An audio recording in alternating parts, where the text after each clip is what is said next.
እነዚህ ችግሮች፣ ሰቆቃዎች፣ ሞት፣ መፈናቀሎችን እንደገና ለቀጣይ 5 ዓመት እንዲያስቀጥል የሚፈቅድ ግሪን ካርድ ነው የሚሰጠው። በዚህ ምርጫ መሳተፍን ካርድ መስጠት ነው።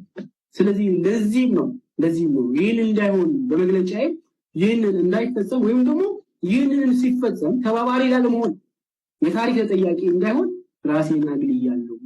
ምክንያት አይደለም እኛ ለመፍጠር የፈለግነው። እንደኛ ይህን ምርጫ የሚፈልገው የለም።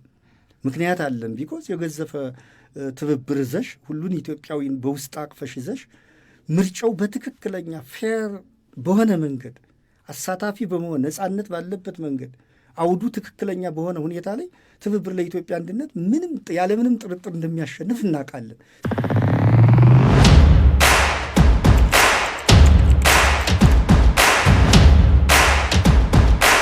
ራሴን ከምርጫ አግልያለሁ ባዩ የትብብር ሰው እንዲህ ይለናል። እስኪ እንስማው።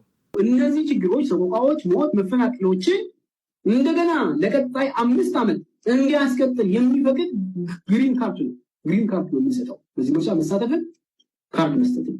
ስለዚህ ለዚህም ነው ይህን እንዳይሆን በመግለጫዬ ይህንን እንዳይፈጸም ወይም ደግሞ ይህንን ሲፈጸም ተባባሪ ላለመሆን የታሪክ ተጠያቂ እንዳይሆን ራሴን አግልያለሁ የሚል በእያንዳንዱ ክልሎችን ያሰፈርኩት ማለት ነው። እዚህ ስብስብ ወይም ደግሞ በዚህ ሰርሞኒ በዚህ ድግስ አሉ የሚል ፕሮፓጋንዳ ይሰራል። ኦኬ ብልጽግና ባህሪ ምንድን ነው? ወደ ጥያቄ ይመጣል። የጥያቄ ኮንሴፕት አሳስብን። የዚህ መንግስት ባህሪ ምንድን ነው? ገዳይ ነው? አፈናቃይ ነው?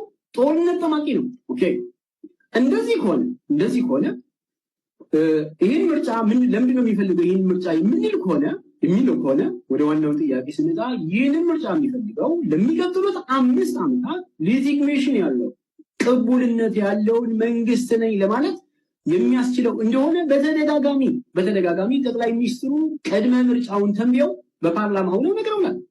ኦኬ ይሄ ሰው እያለን ያለው ራሴን ከምርጫ ያገለልኩበት ምክንያት ኢትዮጵያ ውስጥ ሞት፣ መፈናቀል ስላለ ነው።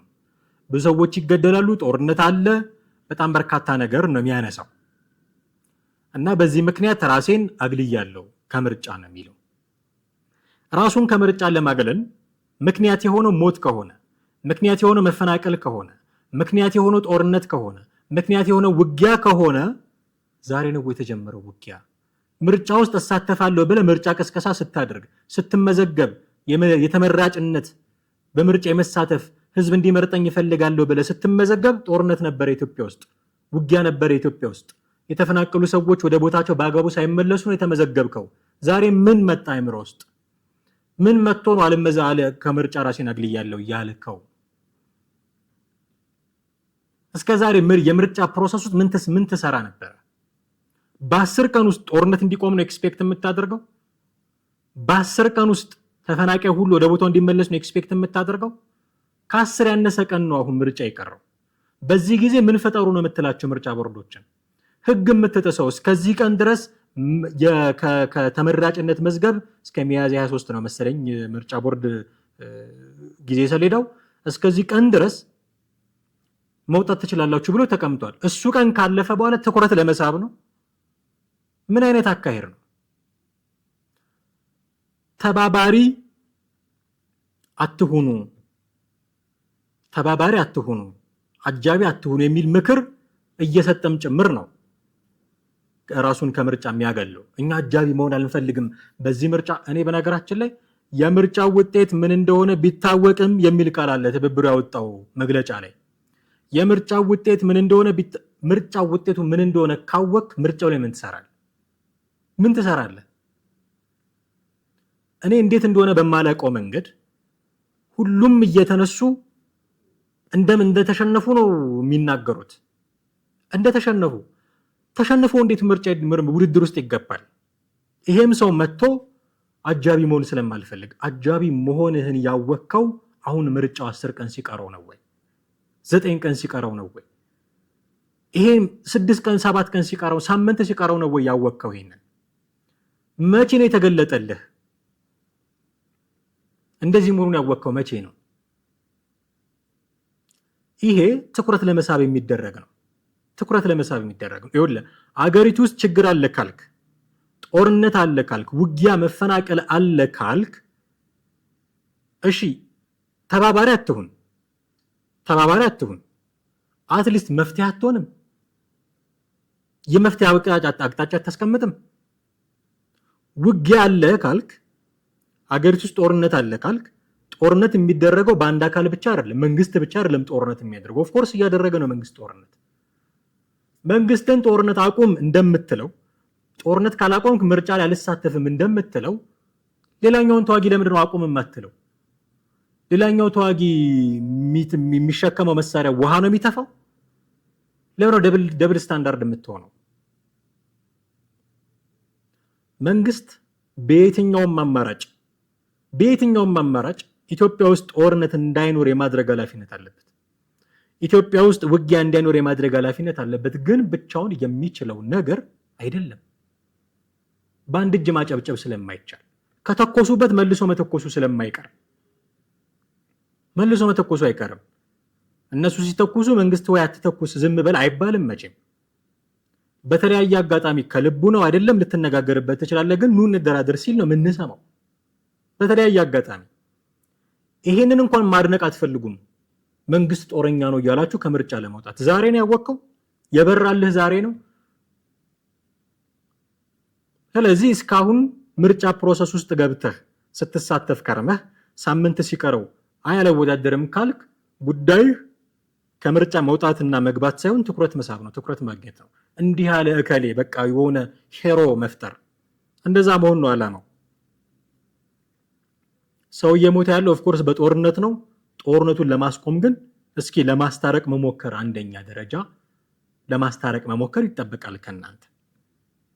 አንችልም እያላችሁ እድል ቢሰጠን አንችልም እያላችሁ ሲሉ ነበረ የራሱ የትብብሩ ሰዎች። እድል ቢሰጠን አገር መምራት አንችልም እያሉ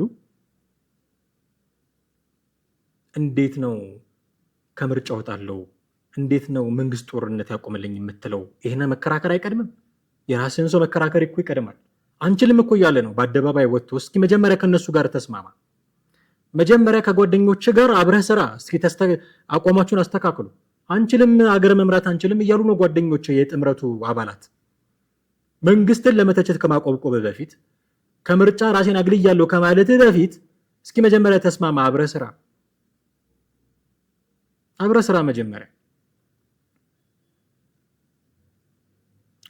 ኦኬ፣ አንድ ያነሳው ነገር ምንድን ነው? በኮታ የተሰጠ ነው የሆኑ አካባቢዎች መንግስት እየለቀቀ ነው። እዚህ ላይ ማንሳት የምወደው ነገር ብልጽግና ልክ አይደለም። የምክር ቤት ወንበር የሚሰጠው በችሮታ አይደለም፣ በህዝብ ድምፅ ነው። እጩ አለኝ፣ የሚመጥን እጩ አለኝ ካለ በየትኛውም ቦታ እጩ ማቅረብ አለበት ብልጽግና። ያ ወንበር በውድድር ነው እንጂ በችሮታ ለሰው ሊሰጥ አይገባም። ይሄ ስህተት ነው። እኔ የምቀበለው አይደለም። ምናልባት 100% አሸነፉ እንዳይባሉ እንደዚህ እንዳይባሉ ፈርታው ከሆነ አላውቅም። ግን የዛ ወንበር ባለቤት ያንን ወንበር ሊይዘው የሚገባው በህዝብና በህዝብ ድምፅ ብቻ ነው። ብልጽግና ቸር ስለሆነ የሚቸረው ነገር መሆን የለበትም። ብልጽግና ደግ ስለሆነ የሚሰጠው ነገር መሆን የለበትም። ስልጣን የሚያዘው በህዝብ ድምፅ ነው። ወንበር የሚያዘው በህዝብ ድምፅ ነው ካልን በህዝብ ድምፅ የያዙት ለምንድን ነው የሚሰጣቸው? ተከራክረው አሸንፈው ፖሊሲያቸውን አቅርበው የያዙት። ይሄ ልክ አይደለም። እኔ የምቀበለው ሀሳብ አይደለም ይሄ። ግን ብልጽግና ልክ አይደለም ማለት እናንተ ልክ ናችሁ ማለት ደግሞ አይደለም ተቃዋሚዎች። ምክንያቱም አንችልም እያላችሁ ነው። መምራት አንችልም አላችሁ። መምራት አንችልም በቃ አፋችሁን አውጥታችሁ እኮ አላችሁ። እንዴት እንደሆነ በማይገባኝ ሁኔታ መምራት አንችልም ብሎ አደባባይ የሚወጣ የፖለቲካ ፓርቲ እናንተን አየው። ብልጽግና ልክ አለመሆኑ እናንተ ልክ ስለማያደርጋችሁ እንደዚህ ተለቆልናል ብላችሁ መተቸት አትችሉ። ምናልባት የብዙዎች ድምፅ እንዲሰማ ፈልጎ ሊሆን ይችላል ብልጽግና ምናምን ብሉ ነገሮች ሊነሱ። ልክ አይደለም። የብዙዎችን ድምፅ የሚሰማው ድምፄን ፓርላማ ገብተህ ተናገርልኝ ባለው ህዝብ ምርጫ መሰረት ነው። እንደው አትልቀቁ። እኔ ካሁን በኋላ የሚስተካከል ነገር መኖር አለመኖሩን ጊዜው ካረፈደ በቀር አላቅም እንጂ ለከሌ ለቀናል። ካቢኔቱ እንደለመዳችሁት ካቢኔ ውስጥ አስገቧቸው፣ እነ ፕሮፌሰር ብርሃኑ ነጋን እንዳስገባችሁት እንጂ ያ የህዝብ ድምፅ የሚወከልበት ቦታ ነው። በህዝብ ድምፅ ብቻ ነው መገባት ያለበት። ከቻሉ ካሸነፉ ይግቡ፣ ካልቻሉ ምንም ማድረግ አይቻልም። ከእናንተ የሚጠበቀው ምርጫውን ዴሞክራሲያዊ ለማድረግ መትጋት ነው። ዴሞክራሲያዊ አድርጋችሁ ካላሸነፉ ምን ማድረግ ትችላላችሁ? ካጨረበራችሁ ነው ችግሩ። ከተሰረቀ ኮሮጆ ከተገለበጠ እሱ ችግር ነው። እንደዛ መሆን የለበትም። በቃ ብዙ ጊዜ ሲታኘክ የመጣ የማይሆን ባህል ነው። እሱ መቆም አለበት። በተጨበረበረ ምርጫ ስልጣን መያዝ ስለማይገባ በቻላችሁት አቅም ዴሞክራሲያዊ አድርጉትና ይወዳደሩ። ተወዳደሩ፣ ካሸነፉ ይግቡ፣ ካልገቡ ምን ማድረግ ይቻላል? በችሮታ የሚሆን ነገር የለም። ወንበር በህዝብ ድምፅ ብቻ ነው መያዝ ያለበት። ይሄ ሊታሰብበት የሚገባ ጉዳይ ነው። አሃዱ ሬዲዮ ላይ የምትሰራው ጋዜጠኛ ሊዲያ ጥያቄ ጠየቀቻቸው ለትብብሩ ሰዎች። ለምንድን ነው የምታስፈራሩት? መግለጫ እያወጣችሁ የምታስፈራሩት የሚል ይሄ ሲነሳላቸው የመለሱት መልስ ምንድን ነው? ያው ማስፈራሪያው ምንድን ነው? ልንወጣ እንችላለን አስቻይ ሁኔታ ከሌለ ምናምን የሚል ነው እንደምታውቁት። እና ይሄ ሲነሳላቸው ዲሞክራሲያዊ ምርጫ ከተደረገ እንደምናሸንፍ እናውቃለን፣ ማሸነፍ እንችላለን፣ በሙሉ ዘርረን ማሸነፍ እንችላለን። እንደዛ እንደማይሆን ግን ስለምናቅ ነው እንደዚህ የምናደርገው። እኔ እንደምታሸንፉ እርግጠኛ መሆናችሁ ደንቆኛል። ስሟቸው የተናገሩትን ሰውየው በቁርጠኝነት ነው አይደል ስብስብም የፈጠራችሁት ምርጫ ፉክክር ውስጥ የገባችሁት? እሺ፣ ይሄ ከሆነ ለምን ነበር ትብብር ለኢትዮጵያ አንድነት መግለጫዎች ሲያወጣ የነበረው ማስፈራሪያ የሚመስሉ? እነዚህ ነገሮች ካልተከናወኑ፣ እነዚህ ያቀረብኳቸው ነጥቦች ካልተፈጸሙ በምርጫው ለመቀጠል አስቻይ ሁኔታ አይፈጠርም፣ ምርጫ ውስጥ እንደዚህ ቢሆን ምርጫው መስተካከያ መንገዶች ልክ ነው የሚጠቆሙ። ግን አንዳንዴ ሊፈጸሙ የማይችሉ ነገሮችን ብቻ እያነሱ ወይም ይፈጸማሉ ተብለው በአጭር ጊዜ የማይጠበቁ ጉዳዮች ሊኖሩ ይችላሉ።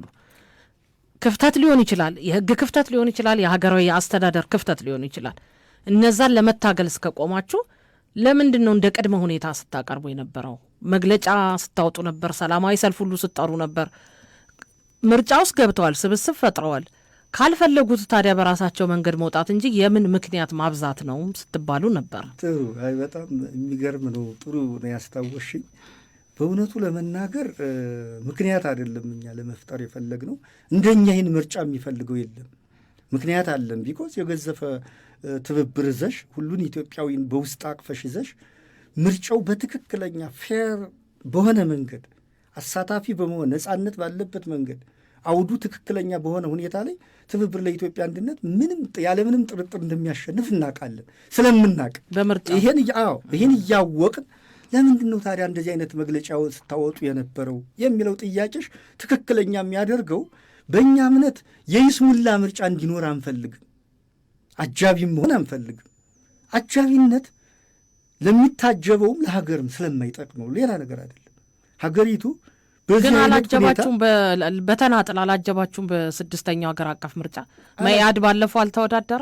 አላጀብንም። አልተወዳደራችሁ? ተወዳድረን። ያኔ ብዙ የታሰሩ ሰዎች አልነበሩም? አቶ አብርሃም እንግዲህ እርስዎ ፖለቲካውን በደንብ ያውቁታል። አልነበሩም? በጣም እንደውም ብዙሃን በምርጫው ሲጠበቁ የነበሩ የፖለቲካ ኃይሎች እስር ቤት አልነበሩም? ያኔ ተወዳድራችኋል። በተናጠል እንኳን አሁን ስብስብ ፈጥራችሁ አቅም ፈጥራችሁ ድምፅ እንዳይበታተን ጥሩ ስትራቴጂ ነድፋችሁ መታችሁ ቀርቶ እንዲህ ነበር ያሉት። እንደምናሸንፍ እርግጠኛ ነኝ። በየትኛው ፖሊሲ ተከራክራችሁ እንደምታሸንፉ አልገባኝም። አቅም የለንም እያላችሁ እኮ ነው። እኔ ገርሞኛል። ይህ አቅም የለንም ደጋግሜ የማነሳው ለዛ ነው። አገር የመምራት አቅም የለንም እያሉ እናሸንፋለን ደግሞ ይላሉ። ከምርጫ እንወጣለን እያሉ እናሸንፋለን ደግሞ ይላሉ። እስኪ የየትኛው ማህበራዊ መሰረታችሁ የየትኛው ደጋፊያችሁ ቁጥር ብዛት እንድታሸንፉ የሚያስችላችሁ? የትኛው የፖሊሲ አማራጫችሁ ነው? የትኛው ክርክር ላይ በሐሳብ የበላይነት ወጣችሁ? ክርክሮች ላይ ስታነሱ የሚበዛው ዘለፋ ነው። እንዲያደርጋችሁ ነው። እስኪ የክርክራችሁን በሐሳብ የበላይነት ያሸነፋችሁበትን ክርክር እስኪ አንዱን አሳዩን። የሆነች የምትነካ በጣም ሴንሴሽናላይዝ የምትደረግ ነገር ትነካላችሁ፣ ማህበራዊ ሚዲያ ላይ እሷ ቫይራል ትሆናለች። መሬት ላይ ባዶ ዜሮ። እንዴት ነው እናሸንፋለን ብላችሁ እርግጠኛ ሆናችሁት? አጃቢ መሆን ስለማንፈልግ። አጃቢ መሆን ማለት ምን ማለት ነው? ጥሩ ጥያቄ አንስታለች ሊዲያ። ባለፈው ከተሳትፋችኋል። አሁን እንደውም ድምፅ እንዳይከፋፈል አብራችሁ ሆናችሁ እንዴት ነው የማትሳተፉት? ከባለፈው ለማሸነፍ የተሻለ አቅም አለን ብላችሁ በምታስቡበት በዚህ ጊዜ እንዴት ነው የማትሳተፉት? ትልቅ ጥያቄ ነው ያነሳችላችሁ። በጣም ትልቅ ጥያቄ። ይሄ መመለስ ያስፈልጋቸዋል። እና እናሸንፋለን ብሎ የሚደሰኩር ሰው ምርጫ ነው የሚሳተፈው፣ ፖሊሲ ነው የሚያስተዋውቀው። ይዞራሉ በየአደባባዩ የቴዲ አፍሮ እንዳስጣል ዘፈን እየከፈቱ ይዞራሉ። ፈርዶበታል ዳስጣል። መቼም ፓስተሩም የሚታቸው እሱን ነው፣ ሼሁም የሚታቸው እሱን ነው፣ ደግሞ ተቃዋሚ ፓርቲም እያነሳ ደግሞ እሱን ነው። እኔ ብልጥ ቢሆን ኖሮ ብልጽግና ፓርቲ ዳስጣልን ከፍቶ ነበረ መቀስቀስ የነበረበት ብዬ አስባለሁ። ዳስጣልን ከፍቶ ነበረ መቀስቀስ የነበረበት። ግን በዳስጣል ዘፈን ከተማውን ሲያውኩት ታያላችሁ። ሲቀሰቅሱ ደግሞ አንሳተፈም ሲሉ ደግሞ ትሰሟቸዋላችሁ። ደግሞ ለቅቅ ያለው ከምርጫው ምናምን ብሎ ደግሞ መግለጫ ሲወጡ ታያቸዋላችሁ። ሁሉም ቦታ መርገጥ። ፎከስ አድርጉ፣ ምርጫው ላይ በደንብ ስሩ። ከዛ ሞክሩት። ሳትሞክሩት መንግስት እያጭበረበረ ነው ማለት አትችሉም። ሞክሩት። የምርጫ ሂደቱ ፕሮሰሱ እያላችሁ ነው፣ እሱን ምርጫ ቦርድ ይመለከተዋል ያላችሁትን እያስገባችሁ ነው። ምርጫ ቦርድ እርምጃ እየወሰድኩ ነው ብሏል። በግድ የምርጫ ካርድ ሲሰጡ አግኝቻለሁ የመንግስት ሰዎች ብሎ እርምጃ መወሰድ አለበት ብሎ ለማስቆም ጥረት ሲያደርግ አይተናል። ልክ አይደለም፣ ያኛው መታረም ያለበት ነው። በተለያዩ ቦታዎች የሲስተም ችግር እንደዚህ እሱን ሁሉ እያስገባችሁ ነው። ከዛ ሞክሩት፣ እዩት። ምርጫውን ፌል ካደረገ እናንተ ባስቀመጣችሁት ክራይቴሪያ መሰረት ፌል ካደረገ ኖ ይሄ ምርጫ ልክ አይደለም ብላችሁ ለሚመለከተው አካል የዓለም አቀፍ ማህበረሰብ ልታስገቡ ትችላላችሁ። ሳታዩት ተጨበርብሯል ምርጫው መጥቶት ገና ሳትወዳደሩ። ይሄ አለን ካላችሁ የሚመርጠን ህዝብ አለን ካላችሁ እሱንም መናቅ ጭምር ነው የሚሆነውና ጥንቃቄ ብታደርጉበት የሚገባ ነው ለማለት ነው።